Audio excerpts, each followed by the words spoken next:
பக்கத்தில் தானே video start பண்ணிட்டியா? ஓகே. சாவி எடுத்து அப்பா கிட்ட கொடுங்க. சாவி வந்து அப்பா கிட்ட கொடுங்க. ஸ்டார்ட்ல தானே இருக்கு.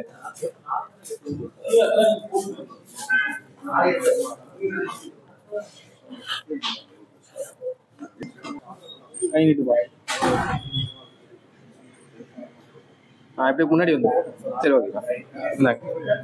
இதை ஓப்பன் பண்ணி சாவி அதில் போட்டு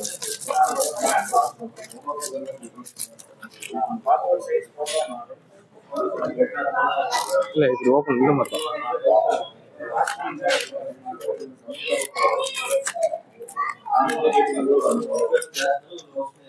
கிச்சன்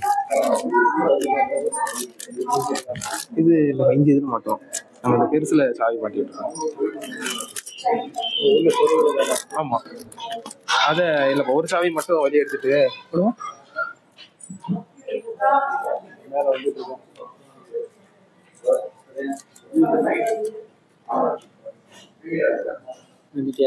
அப்படியே மாட்டிட்டு இதை வந்து அதுக்குள்ளே வச்சிருக்கோம்.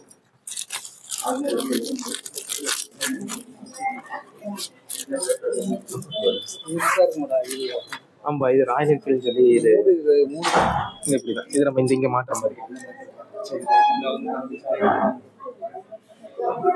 சரிங்களா. இன்சூரன்ஸ் நீங்க 4 வருஷத்துக்கு தேர்ட் பார்ட்டி இன்சூரன்ஸ்.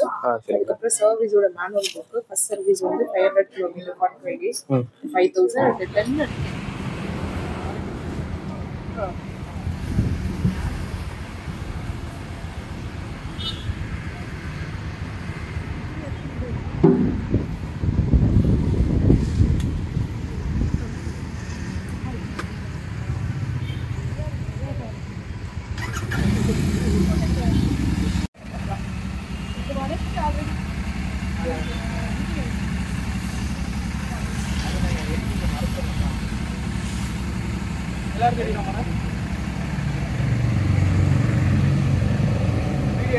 வீடியோவை எடுத்துட்டு போட்டோ எடுத்துட்டு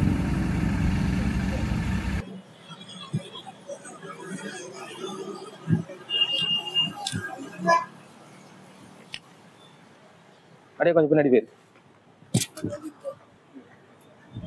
வாங்கப்பா நீங்க வாங்க ஃபர்ஸ்ட்.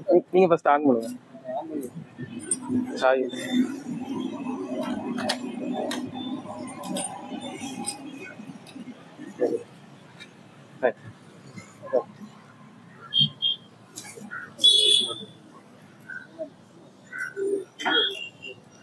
ஸ்டார்ட் பண்ணிட்டுமா?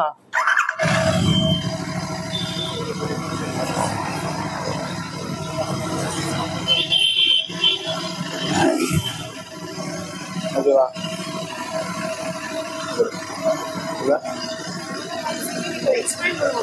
ஓகே ஓகே நான் இப்போ ஆஃப் பண்ணிடுறேன். சரி முன்னாடி இருந்து ஒரு ஃபோட்டோ. ஆனால் இது BS6 இன்ஜினு. கொஞ்சம் சத்தமாக சொல்லிடுறேன். BS6 engine. கீ ஆன் பண்ணோன்னா ஹெட்லைட்டே தெரியாது. இந்த முன்னாடி வந்து ஹெட்லைட்டுக்கு வயர் கட் பண்ணி எதாவது அடிச்சுனா வேலை பார்க்காதீங்க. ஏன்னா வயரிங்கான வாரண்டி கட் ஆகும். ஆமா அதனால வயர் கட் பண்ணி வேலை பார்க்காதீங்க. இதுல எரியுது ஃபுல்லா sensor light, pump light, battery light, ABS, stand plus. Battery லைட்டும் பம்ப் லைட்டும் வந்து ஸ்டார்ட் பண்ணோன்னு ஆஃப் ஆகணும். அப்படி ஆஃப் ஆகணும்னா ஏதாவது கம்ப்ளைண்ட் இருக்குன்னு அர்த்தம். ABS வந்து வண்டி மூவ் பண்ணோன்னு ஆஃப் ஆகும். அது மூவ் பண்ணி ஆஃப் ஆகலைன்னா உடனே கொண்டு வந்து செக் பண்ணிக்கலாம். இது high beam, low beam, pass light. இது அசார்ட் லைட். அசார்ட் லைட் போட்டுருக்கோம். நீங்க கீ ஆஃப் பண்ணிட்டாலும் அசார்ட் லைட் எரியும். அசார்ட் லைட் எரியும். அது மட்டும் செக் பண்ணிக்கோங்க. இது ஆஃப் பண்ணிக்கோங்க. அசார்ட் லைட் மட்டும் இந்த சைட் தள்ளனா மட்டும் போதும். சைட் தள்ளனா போதும். அசார்ட் லைட் எரியும் போது இண்டிகேட்டர் போட்டா ஒர்க் ஆகாது.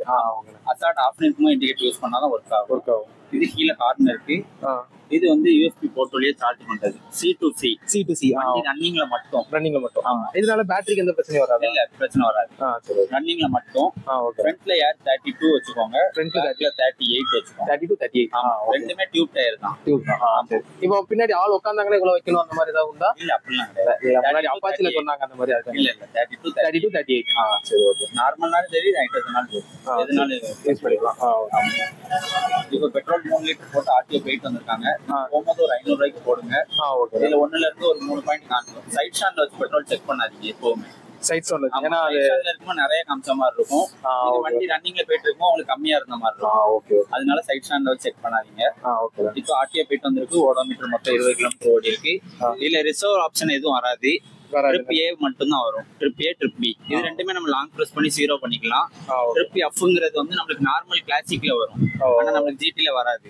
இதுல ரிசர்வ்ங்கிறது எப்படி கண்டுபிடிக்கிறது? அந்த பிளிங்க் ஆகும்போது நீங்க பெட்ரோல் பண்ணிக்கலாம். ஓகே. 11 litre tank capacity. நீங்க ஒரு 10 லிட்டர் மட்டும் போட்டுக்கோங்க எப்பவுமே யூஸ் பண்றது. ஏன்னா ஏர் லாக் ஆகும் பம்ப் டைப்னால. சரி ஓகே. அதனால 10 லிட்டர் ஃபுல் டேங்க் அடிக்க கூடாது. ஃபுல் டேங்க் அடிக்க கூடாது. ஓகே. அவ்வளவுதான் எடுத்துக்கோங்க. அவ்வளவுதான். சரி. தேங்க்ஸ்.